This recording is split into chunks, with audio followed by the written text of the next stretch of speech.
Good morning and welcome students. Third year की इस class में आपका स्वागत है।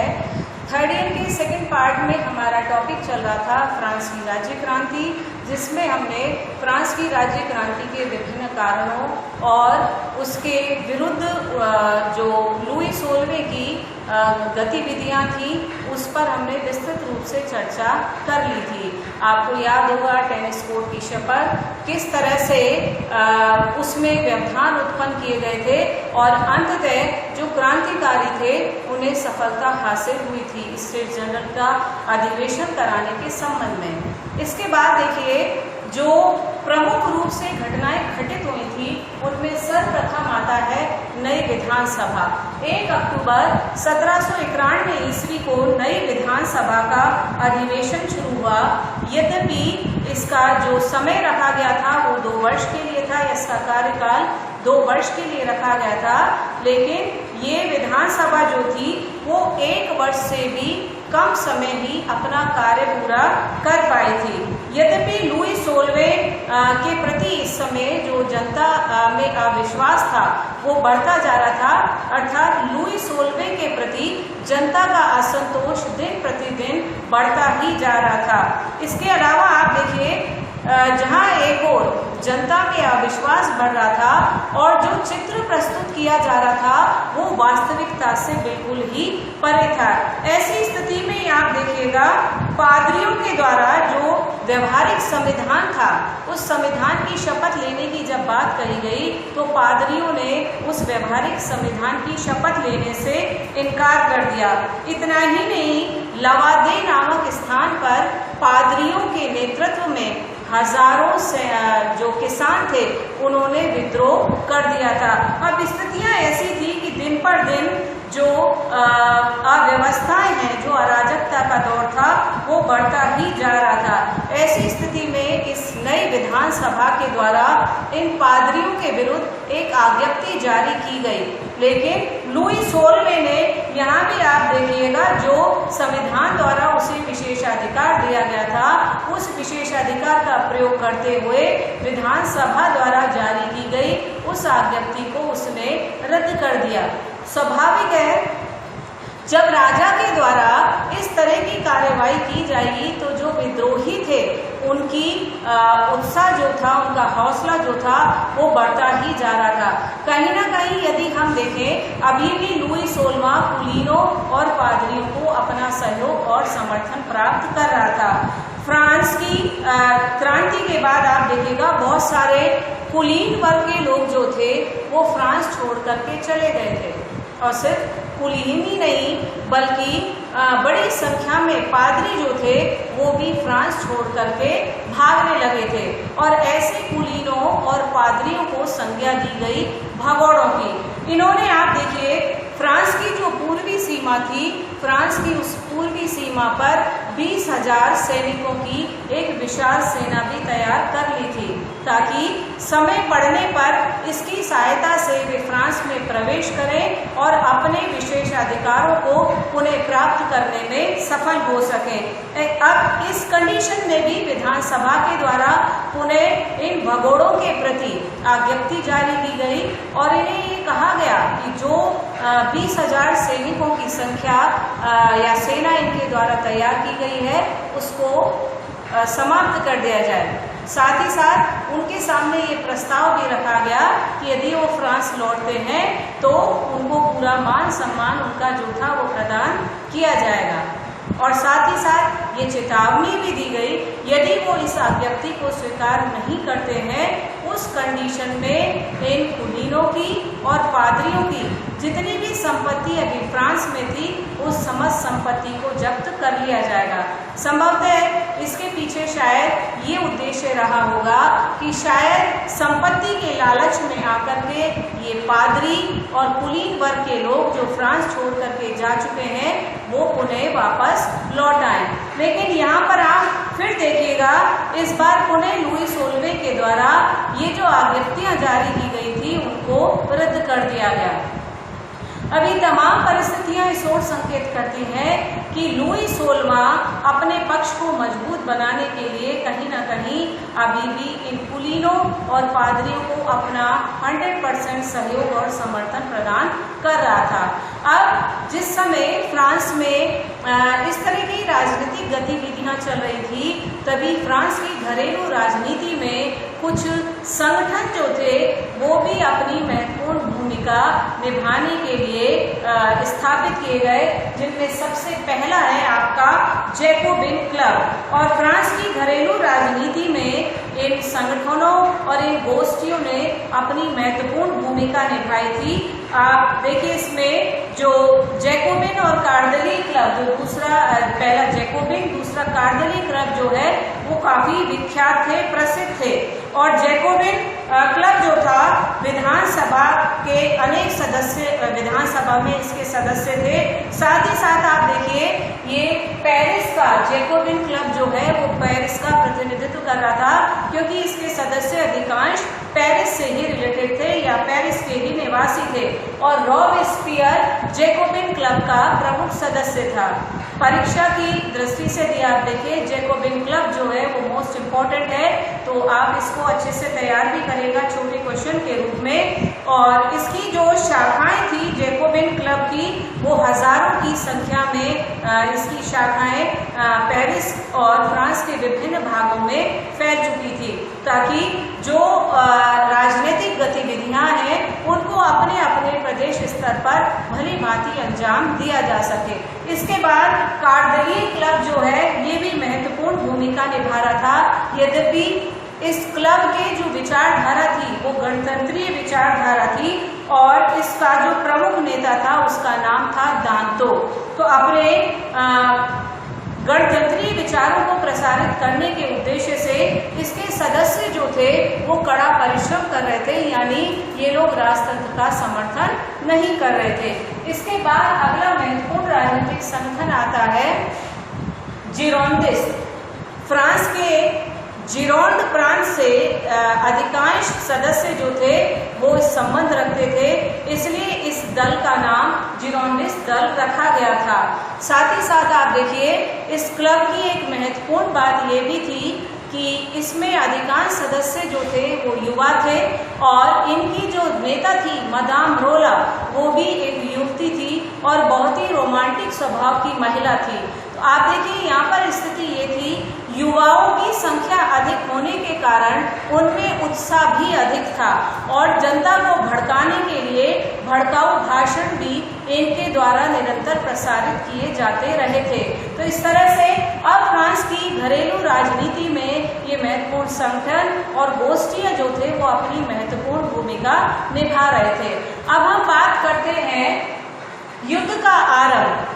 20 अप्रैल 1792 ईस्वी को फ्रांस ने ऑस्ट्रिया के विरुद्ध युद्ध की घोषणा कर दी और देखिए ये युद्ध जो था काफी लंबे समय तक चला था। 23 वर्ष तक ये युद्ध की स्थितियां जो रही वो बनी रही थी, जिसका अंत हुआ था 1815 ईस्वी में वाटरलू के मैदान में। आप लोग भली भांति परिचित होंगे, वाटरलू का युद्ध जो था वो विश्व इतिहास में महत्वपूर्ण माना जाता है, जब नेपोलियन बोनापार्ट को उसकी बढ़ी हुई महत्वाकांक्षाओं का अंत करने के लिए विश्व स्तर पर नेपोलियन के प्रभाव को समाप्त करने के लिए यूरोपीय देश इकट्ठे होकर के उसके विरुद्ध उठ खड़े हुए थे और वाटरलू के मैदान में उसे पूर्णतः शिकस्त दी थी और इस तरह से नेपोलियन बोनापार्ट का पतन हुआ था, जिसे हम अगले टॉपिक में डिटेल में पढ़ेंगे। अब यहाँ पर आप देखिए युद्ध जो स्टार्ट हुआ था उस युद्ध के कारण थे, पहला फ्रांस के भगोड़े जो थे उन्हें ऑस्ट्रिया ने संरक्षण दे रखा था, यानी फ्रांस से जो कुलीन और पादरी भागे थे ऑस्ट्रिया उनकी शरण स्थली बना हुआ था। साथ ही साथ आप देखिए इस समय विधानसभा के द्वारा 2 आज्ञप्तियां पुनः जारी की गई थी, एक विद्रोही पादरियों को सजा देने के संबंध में और दूसरी थी पेरिस की रक्षा के लिए 20,000 सैनिकों की व्यवस्था की जाए। लेकिन दुर्भाग्यवश पुनः एक बार लुई 16वें के द्वारा विधानसभा द्वारा जारी की गई, ये दोनों आज्ञप्तियां जो थी उनको रद्द कर दिया गया था। इसी समय कई ऐसे देश थे जो ऑस्ट्रिया को सहयोग प्रदान कर रहे थे और संभवतः फ्रांस में राजतंत्र की पुनर्स्थापना, राजा के मान सम्मान को बचाने के लिए वो राजतंत्र का सहयोग कर रहे थे। और इसमें प्रशियन सेनापति था ब्रुन्सविक। प्रशियन सेनापति ब्रुन्सविक, उसने ये घोषणा प्रकाशित की जिसमें उसने फ्रांसीसी जनता को यह आदेश दिया कि वह अपने राजा को स्वतंत्र कर दे, अन्यथा पूरा पेरिस जो था उसको तहस नहस कर दिया जाएगा। इस तरह से अब फ्रांस में राजतंत्र के पक्ष में उसको बाहरी देशों से भी लुई 16वें को सहायता प्राप्त होने लगी थी। अब इसके बाद हम बात करते हैं कम्यून का शासन। 10 अगस्त को भयंकर विद्रोह हुआ था जब ब्रुन्सविक की घोषणा की गई थी। तो जो विद्रोही थे उनमें विद्रोहात्मक गतिविधियां जो थी वो और अधिक भड़क उठी थी और ऐसी स्थिति में 10 अगस्त 1792 ईस्वी को इन विद्रोहियों के द्वारा भयंकर विद्रोह किया गया।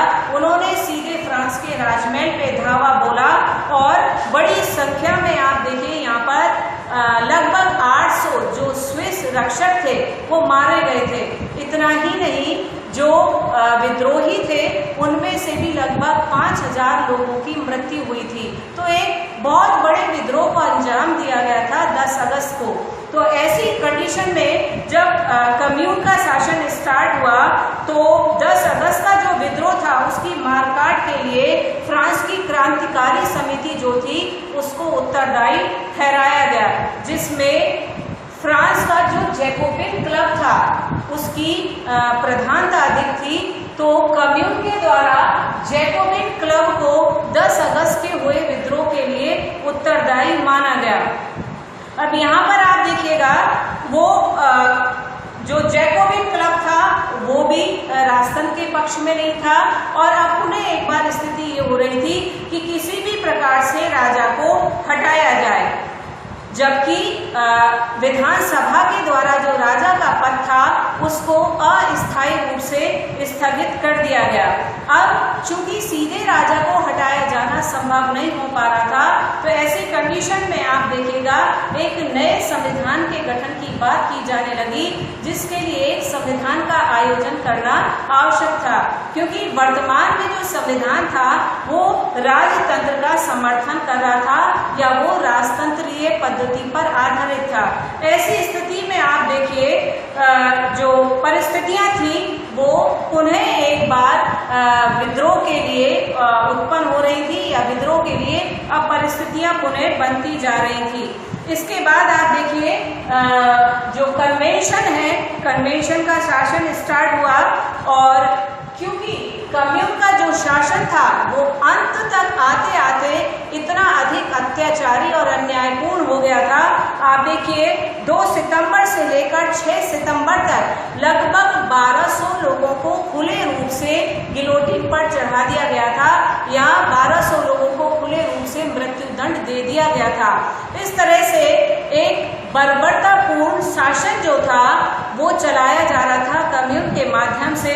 तो जनता के अंदर निश्चित रूप से जो असंतोष था वो और अधिक बढ़ रहा था और कम्यून के उस अत्याचारी शासन के बाद शुरू होता है कन्वेंशन का शासन, जो ये तीसरी क्रांतिकारी सभा थी जिसने 20 सितंबर 1792 से 26 अक्टूबर 1795 ईस्वी तक शासन किया था और अपने इस 3 वर्ष के लगभग 3 वर्ष के शासनकाल में उसने जो चेंजेस किए उनमें सर्वप्रमुख चेंजेस था गणतंत्र की घोषणा करना, क्योंकि इस समय गणतंत्र की विचारधारा जो है वो काफी प्रभावशाली हो रही थी और लोग अपने अधिकारों की प्राप्ति के लिए गणतंत्र के समर्थक बनते जा रहे थे। 21 सितंबर जब गणतंत्र की घोषणा हुई, 21 सितंबर 1792 ईस्वी को, आप देखिए एक बहुत बड़ा कदम था और बिना किसी धूमधाम के, बिना किसी समारोह के एक प्रस्ताव पारित करके फ्रांस में गणतंत्र की घोषणा करके राजतंत्र के अस्तित्व को समाप्त कर दिया गया। अब स्थितियां जो थी वो पुनः राजतंत्र या लुई 16वें पादरियों और कुलीन वर्ग के लिए विपरीत होती जा रही थी। और धीरे धीरे आप देखिए फ्रांस की राजनीति में अन्याय और अत्याचार जो है वो दिन पर दिन बढ़ता जा रहा था।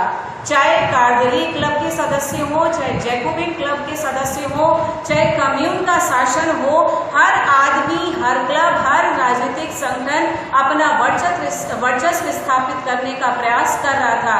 तो अब स्थितियां जो है वो इतनी अधिक बढ़ गई थी कि अंत में लुई 16वें का वध भी कर दिया गया था। राजा के वध के लिए प्रस्ताव पारित किया गया, मतदान कराया गया। कुल 721 सदस्य थे, उनमें से 387 सदस्यों ने राजा को मृत्यु दंड देने और 334 सदस्यों ने इसके विरोध में अपना मत दिया था। और अंत में 21 जनवरी 1793 ईस्वी को लुई 16वें को गिलोटिन पर चढ़ा दिया गया था। आप देखिए जो फ्रांस अपने राजतंत्र के लिए प्रसिद्ध था, जहां पर अभी तक लंबे समय से राजतंत्र चलता आ रहा था, आज स्थितियां ये हो गई थी कि फ्रांस के राजा को खुले रूप से गिलोटिन पर चढ़ा दिया गया था। अधिकांश सदस्यों का, इन संगठनों का, इन उग्रवादी विचारधाराओं के लोगों का ये मानना था कि राजा को मृत्यु दंड देने के लिए किसी प्रस्ताव को पास करने की भी आवश्यकता नहीं है। स्थितियां बड़ी विकट होती जा रही थी। कुल मिलाकर अंततः लुई 16वां जो था उसका अंत हो गया था, उसकी मृत्यु हो गई थी। और फ्रांस में ये जो दौर था वो गृह युद्ध का दौर था और गृह युद्ध की ज्वाला जो है वो बड़ी तेजी से भड़क रही थी।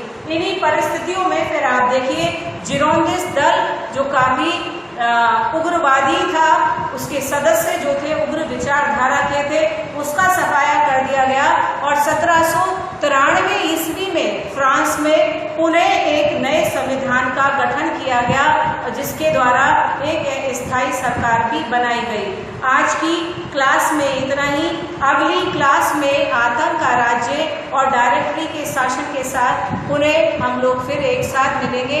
तब तक के लिए घर में रहें, सुरक्षित रहें। Have a nice day to all of you.